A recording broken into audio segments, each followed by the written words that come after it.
हमारा नेता कैसा हो, सतीश पाया जैसा हो, हमारा नेता कैसा हो, सतीश पाया जैसा अरे हो, हमारा नेता कैसा हो। सतीश पाया जैसा हो। बोला सबसे पहले तो आपका हमारे चैनल पे बहुत बहुत स्वागत है। आप जो विधानसभा केज विधानसभा से खड़े रहे, तो आपने कौन से हिसाब से जो है तो फॉर्म भरा है? हाँ, इस हिसाब से मैंने फॉर्म भरा है कि मैं कम से कम 30-32 सालों से दलित मूवमेंट में काम करता हूँ और मैं BSc B.Ed पढ़ चुका हूँ। पुणे में मैं एक सर्विसमैन था, लेकिन ये समाज की जो आज अवस्थाएं हैं सब जाति धर्म की, ये मुझे सहन नहीं हो जाता, इसीलिए मैंने वो सर्विस का राजीनामा दिया है और ये मूवमेंट में काम करता हूँ। हर पार्टी, हर जो संगठन है, उन संगठन का भी मैंने काम किया है, लेकिन फिर भी हम लोगों ने, यहाँ के लोगों ने, हर जाति धर्म के लोगों ने जिन जिन लोगों के ऊपर भरोसा दिया है वो लोग सब गद्दार निकले हैं। इसलिए मैंने सोचा, जनता ने सोचा, और आज जो मैं खड़ा हूँ ये सब जनता की दुआ है। इन लोगों ने मुझे खड़ा कर दिया अपक्ष बोल के, क्योंकि अपने केज, अंबाजोगाई और नेकनूर जो सर्कल है केज मतदार संघ में अपने हर जाति का विकास हो जाए। और मैं पढ़ा लिखा हूँ, इसीलिए मैं ये सब पूरे जाति धर्म के लोगों का विश्वास हासिल कर सकता हूँ और इनको न्याय देने की कोशिश 100% कर सकता हूँ। इसलिए ये केज विधानसभा में अपक्ष कैंडिडेट मैं फॉर्म भरा हूँ। अगर केज विधानसभा मतदार संघ की अगर बात करें तो पिछले 5 सालों में क्या विकास हुआ है यहाँ पर, उसके बारे में आप कुछ बता सकते हैं क्या? अजी 5 साल की बात छोड़ो, यहाँ 25 सालों से जो राखीव मतदार संघ जो बौद्धों का है, बाबा साहब अम्बेडकर ने ये रिजर्वेशन में जो राखीव मतदार संघ दिया है, इन लोगों को उसका कुछ फ़ायदा नहीं है साहब। ये बाकी के लोग इसका फ़ायदा करते हैं, जो बीजेपी है, ये बड़े बड़े नेता लोग हैं, बड़े बड़े पक्ष है, ये सब ये हमारे जो राखीव मतदार संघ है उसका पूरा माल खाते हैं। ना लोगों को कोई विकास है, ना यहाँ के जो बेरोजगार है, यहाँ के पढ़े लिखे लोग हैं, यहाँ के महिलाएं हैं, यहाँ के हर कम्युनिटी के लोग हैं, यहाँ का मुस्लिम समाज है, यहाँ का ओपन का है, SC ST OBC all community के लोगों का यहाँ खाली वापर हो रहा है और ये लोगों ने कुछ विकास किया नहीं यहाँ।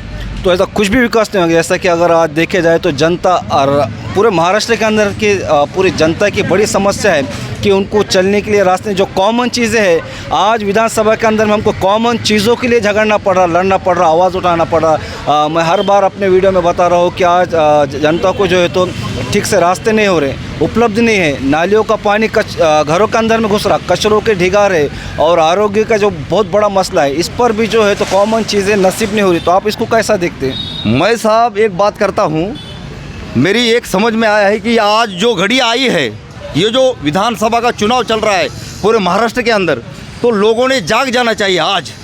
अभी 5 साल कुछ बोलने की बात नहीं है, क्योंकि कुछ फ़ायदा नहीं है, लेकिन आज जो समस्याएं हैं, जो 25 सालों से ये महाराष्ट्र सरकार के जो गवर्नमेंट है, वो इसमें जो चुन के लोग देते हैं ये नवनिर्वाचन जो सदस्य, लेकिन वो सदस्य कैसे होना चाहिए, ये महाराष्ट्र का विकास करने के लिए, अपने भाग का विकास करने के लिए, अपने मतदार संघ का विकास करने के लिए, अपने गांव का विकास करने के लिए एक अच्छा बुद्धिमानी लोग जो सही रास्ते में ये लोगों को न्याय दे सके, ऐसा लोग ये लोगों ने वो उम्मीदवार चुनना चाहिए। ये मेरी दिल से ये है। दो जैसा अगर देखा जाए कि आप भी जो है तो आप बता रहे कि मैं कई सालों से जो है तो समाज के लिए लड़ रहा हूँ, झगड़ रहा हूँ, मेहनत कर रहा हूँ, तो अब तक आपने जो है तो समाज के एतबार से किन चीज़ों का जो है तो आपने योगदान दिया समाज के लिए, समाज के विकास के लिए, समाज के भलाई के लिए, आप उसको गिना सकते हैं अभी? अजी मैं कम से कम 30-32 सालों से दलित मूवमेंट में मेरा पूरा जीवन, यानी कि जब मैं जवान था तो भी आज बूढ़ा हो गया हूँ, कम से कम मेरी उम्र अभी 49 हो गई है। मैं हर दिन हर लोगों के काम में, चाहे वो दवाखाना हो, पुलिस स्टेशन हो, या ज़मीन का झगड़ा हो, या औरत बीवी का झगड़ा हो, या और कोई बच्चों का झगड़ा हो, मैं हर समस्या का निवारण करने के लिए खुद की घर की रोटी खा के यहाँ ये नेकनूर हो या कोई ज़िले के अंदर कहीं भी जाता हूँ, लोगों को समझता, उनको मानवता सिखाता हूँ, क्योंकि मैं कोई जात धर्म मानता नहीं हूँ। मैं बाबा साहब अम्बेडकर के मूवमेंट में काम जब करता हूँ तो मैं सामाजिक न्याय की तरह से, उस विचारों से मैं हर लोगों को देखता हूँ।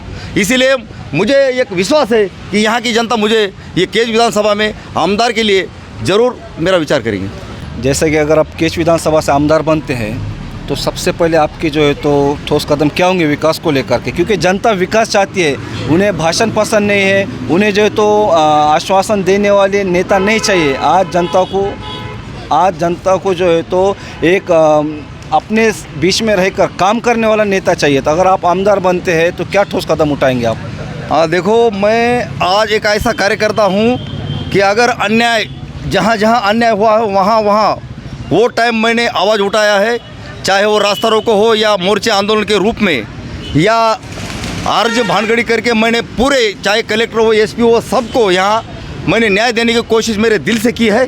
और दूसरी बात ये है कि अगर मुझे इन लोगों ने चुन के दिया तो मेरा पहला एजेंडा जो मैंने खुद ने बनाया है, उस एजेंडा में मैंने जो कुछ लिखा है वो मैं पूरा पब्लिश किया है ये पूरे मतदार संघ में। यहाँ की बहुत बड़ी समस्या यह है साहब कि यहाँ का जो पढ़ा लिखा तरुण है क्या, वो दारू पी रहा है। और इसका जिम्मेदार कौन है? ये गवर्नमेंट है यहाँ का। दारू पीने से उसका जो दिमाग रहता है क्या, वो जगह पे नहीं रहता।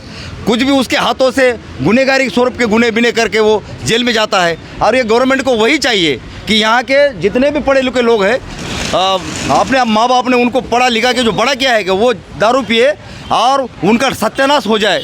क्यों? इन लोगों को अच्छा है वो। लेकिन मेरी समझ में ये आता है कि मैं पहले ये कदम उठाऊँ कि यहाँ की जो महिलाएं हैं जो अपने खेती में काम करती है बेचारी, वो यहाँ के 3-3, 4-4 गाड़ियाँ खेड़े में से काम करने के लिए दूसरे गांव में जाती है। इन लोगों को शर्म आनी चाहिए गवर्नमेंट को। अभी ये सत्ता इनके पास है, पैसा है, ये लोग खरीदने की कोशिश करते हैं, आमिष दिखाते हैं लोगों को। लोग इसमें अभी भड़कने वाले नहीं है, क्योंकि लोगों को अभी पूरा मालूम हो गया है कि ये सब महाराष्ट्र के अंदर की जितनी जनता है क्या, उनको चूतिया घुमाने का काम ये सरकार और यहाँ का जो नेता लोग कर रही है। अब जो ये केज विधानसभा के अंदर में जो चुनाव होने जा रहे हैं, हाँ, तो वो जात पात के नाम पे होंगे, धर्म के नाम पे होंगे कि विकास के मुद्दों पे होंगे? नहीं, जात पात धर्म अभी कैसा है देखो, जब देश को आज़ाद हो के अभी 76 साल हो चुके हैं। अभी पहले जातिवाद था, लेकिन वो जातिवाद पे उन लोगों ने क्या करा है, उनकी जो पोड़ी बोलते क्या, वो उन्हें ये खाई है। लेकिन अभी सब समाज में परिवर्तन हो गया है। जाति पाति का कुछ मुद्दा नहीं है, क्योंकि यहाँ मुस्लिम, यहाँ का दलित, यहाँ का आदिवासी, यहाँ का मुस्लिम, यहाँ का ओपन, यहाँ का हर कम्युनिटी का, चाहे वो भटके जाति, पारधी समाज के, वाडी समाज के जितने भी जाति है, उन सब में हम बैठते हैं और सबके प्रॉब्लम सॉल्व करते हैं। इसीलिए जात पात कोई मानता नहीं है। इसीलिए ये हमारे हक का मतदार संघ है। और मैं इसलिए खड़ा हूँ कि मेरे जो गांव है, मेरा समाज है, हर कम्युनिटी के समाज को मैं, मेरे जैसा पढ़ा लिखा इंसान न्याय दे सकता है। इसलिए मैं खड़ा हूँ और मुझे यकीन है कि ये लोग मेरे को स्वीकार करेंगे। तो आप अगर जो है तो चुनाव में खड़े हैं तो आपके मुद्दे क्या है कि मैं ये हर एक के कुछ मुद्दे होते हैं, विज़न होता है, उसका रीज़न होता है, कुछ उसकी वजह होती है। तो आपके मुद्दे क्या है चुनाव लड़ने के? हाँ, मुद्दा अपने ये चुनाव लड़ने के मेरे मुद्दे ये है कि यहाँ की जो व्यसनाधीनता, जो बच्चे लोग आज दारू पी रहे, उनको पहले मैं ख़त्म करने की कोशिश करने वाला हूँ, ताकि वो मेरा निर्णय है। और यहाँ की जो महिलाएँ हैं वो बेचारी काम करती है, उन लोगों के छोटे छोटे उद्योग देकर, उन गाँव में जाकर उसको महिला सक्षमीकरण के लिए मैं मेरा पूरा योगदान देने वाला हूँ। और रही दूसरी बात, यहाँ का जो सिंचन है, यहाँ का जो लाइट का प्रॉब्लम है, खेती के लिए जो लाइट है वो मैं देने की उनको कोशिश करूँगा। और दूसरी बात रही है कि यहाँ के जो बच्चे हैं जो पढ़े लिखे हैं, उनको मैं व्यवसाय के रूप में लोन देने की कोशिश करके उनको उनके पैर पर खड़ा रहने के लिए विधानसभा में चाहे कुछ हो जाए, मैं ज़्यादा से ज़्यादा उन लोगों को प्रभाव में लाने की, आर्थिक सक्षमीकरण उनका हो जाए, यही मेरा। और बच्चे का जो पढ़ा लिखा का मेन है शिक्षण का, वो इसके बारे में मैं ज़्यादा से ज़्यादा विचार करूँगा। अगर देखा जाए तो शहर अभी हर मतदार संघ के अंदर में किसानों की बढ़ते आत्महत्याएं है, और किसान जो है, शेतकरी जिसको बोलते हैं, वो आज बहुत सारे परेशानियों से गुजर रहा है, लेकिन उसके साथ खड़े होने वाला, उसके लिए बोलने वाला आज कोई नहीं है। गिने चुने लोग हैं, गिने चुने लोग उनके लिए जो तय कर रहे। तो आप इसको कैसा देखते हैं? आप इनके लिए क्या कर सकते हैं? देखो, ये देश जो है क्या, ये कृषि प्रधान देश है, और इस देश के अंदर किसान जो फसल उगाता है उसमें ये सब देश की जनता जो है वो खाती है। लेकिन यहाँ का जो गवर्नमेंट है, चाहे महाराष्ट्र गवर्नमेंट हो या सेंट्रल गवर्नमेंट हो, उन लोगों ने यहाँ का जो फसल जो उगाते हैं किसान, जो दिन रात मेहनत करते हैं, उनको एक तो बीज, यहाँ की बिजली अच्छी तरह से वो देते नहीं है, पानी का प्रॉब्लम है, और निसर्ग भी साथ देता नहीं कभी कभी। लेकिन मेरे ख्याल से यहाँ का जो शेतकरी है, उन्होंने जो माल जो उगाया है, उसको हमी भाव यहाँ के गवर्नमेंट ने देना। अगर उसको हमी भाव दिया तो उसकी आर्थिक प्रगति हो जाएगी। अगर आर्थिक प्रगति उसकी नहीं हो जाएगी तो ये, अगर कभी बारिश नहीं हुई तो वो आत्महत्या की तरफ जाता है। और उसके बाल बच्चे का, मैं ऐसा बोल रहा हूँ कि इतने किसान हैं जो अपने खेती में दिन रात मेहनत करते हैं, वो उसके बच्चे को पढ़ाने के लिए उनके पास पैसे नहीं होते साहब। 6-6 महीने से एक एकड़ में अगर समझो उसने 1 एकड़ में 15,000 रुपये उसको खर्चा आया है, तो उसको वहाँ फसल होती है 12,000 की। मुझे मला सांगा उसकी कितना वाट लगने की कोशिश है। इसके लिए गवर्नमेंट कुछ काम नहीं करता है। इसीलिए मेरा ऐसा निवेदन है, मैं जब एमएलए बन जाऊँगा तो पहला मैं यहाँ का जो किसान है उसको हमी भाव दिलाने की 100% पहली कोशिश करूँगा, ताकि यहाँ की आत्महत्या मैं रोक सकूँ। अभी जो है तो राज्य के अंदर में महिलाओं के ऊपर में बढ़ते अत्याचार एक काफ़ी गंभीर प्रश्न है, गंभीर समस्या है। क्योंकि हम आए दिन अखबारों में पढ़ते हैं, न्यूज़ चैनल पर देखते हैं कि फला जगहों पर जो है तो फला बच्ची का बलात्कार हुआ, रेप हुआ, उसके साथ जुल्म हो रहा है, अत्याचार हो रहा। तो आप इसको कैसा देखते हैं, क्या किया जाना चाहिए ऐसे घटनाओं को रोकने के? देखो, संविधान में उसके कलम है, लेकिन ऐसी जो हवस के जो लोग हैं उन लोगों को यहाँ महाराष्ट्र के अंदर नहीं, देश के अंदर लैंगिक शोषण जिसको बोलते हैं क्या, उसके ऊपर सरकार कुछ मेरे को ऐसा ये नहीं लग रही है कि वो जो कुछ गंभीर विचार करे। लेकिन गंभीर विचार सरकार ने करना चाहिए। क्यों कि अपनी माँ बहनें रहती है और यहाँ आज भी महिलाएं सुरक्षित नहीं है साहब। अभी भी देखो, ये हम जहाँ अपन रहते हैं वहाँ नाइट के 10 बजे जब एक आधी महिला गुजर जाती है तो लोग उसको गंदी नज़र से देखते हैं। ये परिस्थिति आज भी इस देश के अंदर है। इसीलिए मैं बोलता हूँ कि इसके ऊपर ज़्यादा से ज़्यादा कानून कड़क करने की कोशिश गवर्नमेंट को मैं करने की मांग करूँगा। कि अभी जैसा कि बीड़ ज़िला हमारे ज़िले में आता, तो आज भी जो है तो बीड़ ज़िले को जो उपाधि दी गई हो ऊसतोड़ मज़दूरों का ज़िला बोल के हमारी जो है तो ज़िले की पहचान है। हालांकि पढ़े लिखे लोगों का तबका हमारे बीड़ ज़िले के अंदर में बहुत ज़्यादा है, लेकिन फिर भी जो देखने का नज़रिया है, जो मानसिकता है, वो मज़दूरों को जो है तो ज़िला बोल के अपनी पहचान है। तो आप इसको कैसे देखते हैं कि इसके लिए जो है तो क्या अपनाना चाहिए ऐसी चीज़ें कि जिससे जो है तो कलंकी है ये, तो ये रोका जाए इसको? तो आप कैसे देखेंगे इसको? हाँ देखो, मैं इस नज़रिया को ऐसा देखता हूँ कि मैं कम से कम 30 सालों से देखता हूँ कि ये बीड़ ज़िले का नहीं, पूरे महाराष्ट्र का जो राजकारण है साहब, और उससे बीड़ ज़िले का जो राजकारण है वो पूरा जो ऊसतोड़ कामगार है उसके ऊपर आता है। क्यों कि हर साल मैं देखता हूँ कि ऊसतोड़ कामगार जो उनमें कुछ बदल नहीं हुआ। ये करेंगे, वो करेंगे, उनके बच्चे के लिए मैं एजुकेशन दूंगा, ये करूँगा, वो करूँगा। वो बेचारे हर साल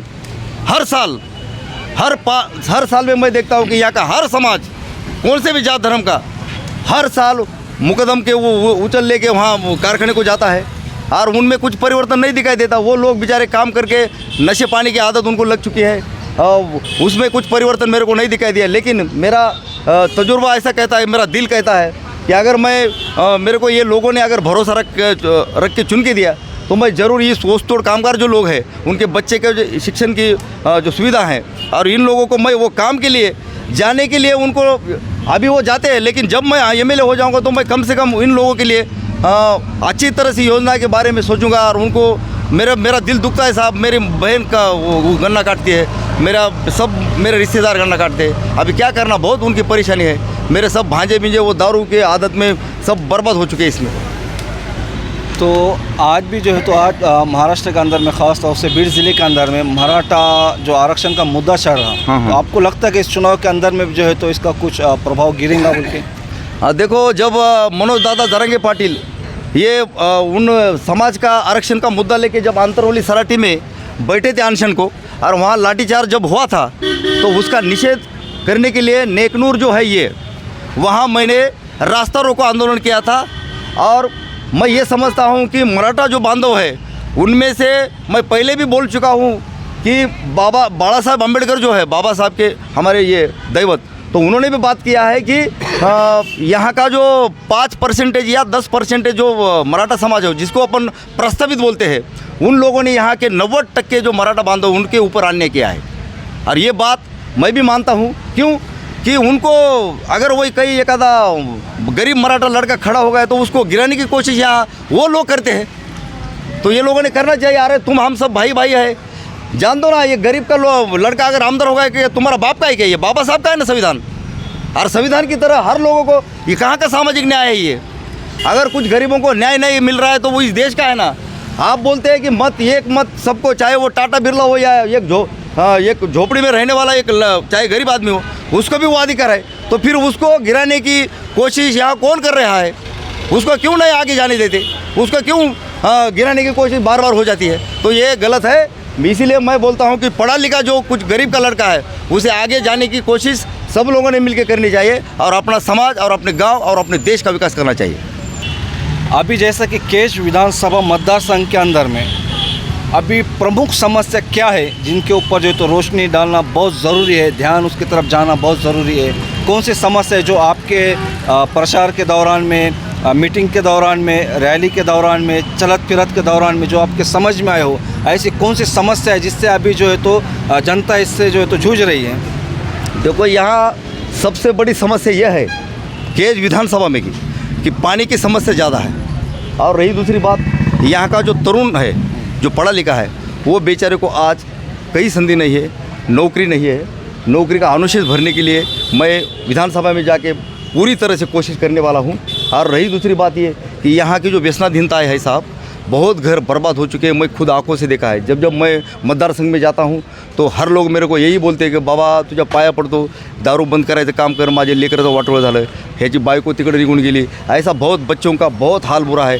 और यहाँ की जो मराठी गवर्नमेंट के जो स्कूल रहते हैं वो स्कूल के भी बारे में बंद करने के बावजूद लोग खुद के बच्चों को कपड़े नहीं है साहब, मिलते नहीं हैं, वो बच्चों को पढ़ाने के लिए कुछ नहीं है। इसीलिए मैं इसके ऊपर पहला शिक्षण, रोजगार जो प्रमुख समस्या है, और यहाँ का जो किसान है उसको खेती के लिए लाइट और घरगुती जो यूनिट रहते क्या उसका जो बढ़ोतरी हो रही है उसमें, तो उसके भी मैं यूनिट 300 तक घरगुती यूनिट मैं माफ़ करने की कोशिश विधानसभा में करूँगा ताकि लोग परेशान ना हो जाए और उनके बच्चों को पढ़ा लिखा के वो बड़े अधिकारी अफसर बन जाए। ये मेरी दिल से दुआ है।